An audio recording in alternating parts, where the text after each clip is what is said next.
ನೋಡಿ, ಕೆಂಪೇಗೌಡರ ಹೆಸರು ಇವತ್ತು ಪ್ರಪಂಚದ ಭೂಪಟದಲ್ಲಿ ಅವರ ಹೆಸರಿದೆ. ಆಮೇಲೆ ಒಳ್ಳೆಯ ಆಡಳಿತವನ್ನು ಕೊಟ್ಟಂಥವರು, ಜನರ ಏಳಿಗೆಗೆ ಅಗಲಿದರೂ ಶ್ರಮಿಸ್ತೋರು ಅನ್ನೋದು ಒಂದು ವಿಚಾರ ಕೆಂಪೇಗೌಡರ ಬಗ್ಗೆ ಇರುವಂಥದ್ದು.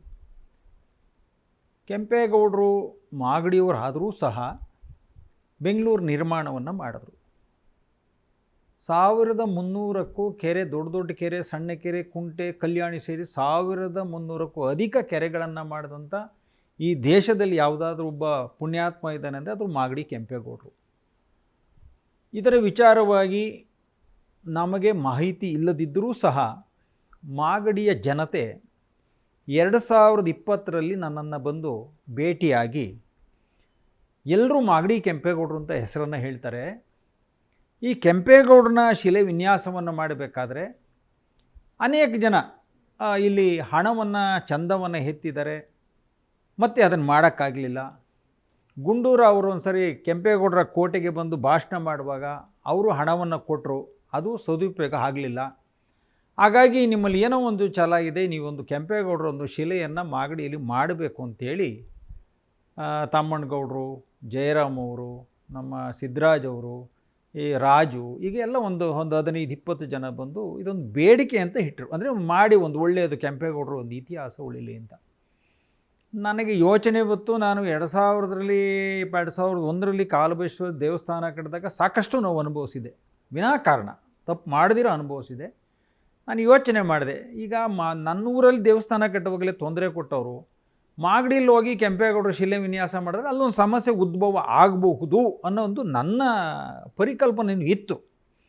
ದುಡ್ಕೋದು ಬೇಡ, ಈಗ ದುಡ್ಡು ಖರ್ಚು ಮಾಡ್ಬೋದು, ಸಮಸ್ಯೆ ಮೈ ಮೇಲೆ ಹೇಳ್ಕೊಳ್ಳೋದು ಯಾರು ಅಂಥೇಳಿ ನಾನು ಯೋಚನೆ ಮಾಡಿ, ನಮಗೆ 7ನೇ ಕ್ಲಾಸು ಓದುವಾಗ ನಮಗೆ ಒಬ್ಬರು ಗಂಗಾಧರಯ್ಯ ಮಾಸ್ಟರ್ ಅಂತ ಇದ್ದು, ಅವರು ವಿಚಾರವಾದಿ, ನೇರವಾದಿ, ಎಲ್ಲ ವಿಷಯವನ್ನು ಬಲ್ಲವರಾಗಿದ್ದರು. ಅವ್ರು ನಾವು ಗುರುಗಳೇ ಹಿಂಗಿದೆ, ಏನು ಮಾಡೋದು ಅಂದೆ.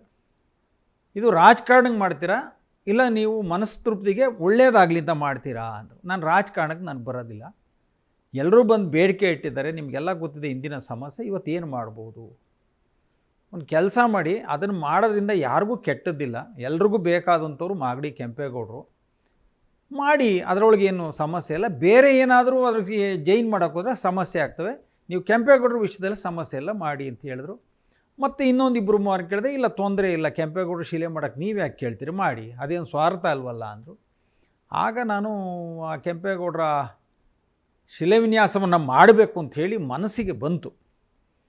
ಆಮೇಲೆ ಕೆಲವು ವಿಷಯಗಳ್ನ ಹಂಗೆ ಪ್ರಸ್ತಾಪ ಮಾಡ್ತಿರ್ತಾರೆ, ಕೆಂಪೇಗೌಡರು ಮಾಡಬೇಕು ಅಂತಾರೆ, ಏನೋ ಮಾಡೋಣ ಅಂತಿದ್ವಿ, ಮಾಡಬೇಕಾ ಬೇಡವಾ ಅಂಥೇಳಿ ಕೆಲವು ಮಾಗಡಿಗಳ ವ್ಯಾಪ್ತಿಯಲ್ಲಿ ಕೆಲವು ಜನ ನಾವು ಕೇಳಿದಾಗ ಅವ್ರು ಹೇಳಿದರು, ಎಷ್ಟೋ ಜನ ದುಡ್ಡು ಎತ್ಕೊಂಡು ಕೆಂಪೇಗೌಡರ ಹೆಸರಲ್ಲಿ ಹೋಗಿದ್ದಾರೆ, ರಾಜಕಾರಣ ಮಾಡ್ಕೊಂಡು ಹೋಗಿದ್ದಾರೆ, ನೀವು ಬೆಂಗಳೂರಿನಲ್ಲಿ ನಿಮ್ಮ ಹೆಸರೇ ಸರಿ ಇಲ್ಲ, ನೀವು ಇವತ್ತು ಕೆಂಪೇಗೌಡರ ಹೆಸರು ಹೇಳ್ಕೊಂಡು ನೀವೆಷ್ಟು ಹಣ ವಸೂಲಿ ಮಾಡೋಕ್ಕೆ ಬರ್ತೀರಿ, ಧಮಕಿ ಕೊಡೋಕ್ಕೆ ಬರ್ತೀರಿ ಅನ್ನೋ ಒಂದು ಮಾತು ಅಲ್ಲೇ ಪ್ರಾರಂಭವಾಗ್ತು.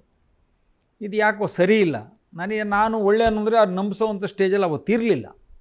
ಆಯ್ತಪ್ಪ, ನಿಮ್ಮ ಎಲ್ಲದಕ್ಕೂ ಒಂದು ಉತ್ತರ ಕೊಡ್ತೀನಿ ಅಂತ ಹೇಳಿ ಅವತ್ತು ಕೆಂಪೇಗೌಡ ಅಭಿವೃದ್ಧಿ ಸಮಿತಿ ಅಂತ ಒಂದು ಸಂಘವನ್ನು ಉದ್ಘಾಟನೆ ಮಾಡೋ ದಿವಸ 6 ತಿಂಗಳು ಮುಂದೆ ಏಪ್ರಿಲ್ 11-4-2003ರಲ್ಲಿ ಕೆಂಪೇಗೌಡರ ಶಿಲೆ ವಿನ್ಯಾಸವನ್ನೇ ಮಾಡ್ತೀನಿ ಅಂತ ಸಂಘ ಉದ್ಘಾಟನೆ ದಿವಸ ನಮ್ಮ ಕೆಂಪೇಗೌಡರ ಉದ್ಘಾಟನೆ ಸಮಯನೂ ನಿಗದಿ ಮಾಡಿ ಹೇಳಿದೆ.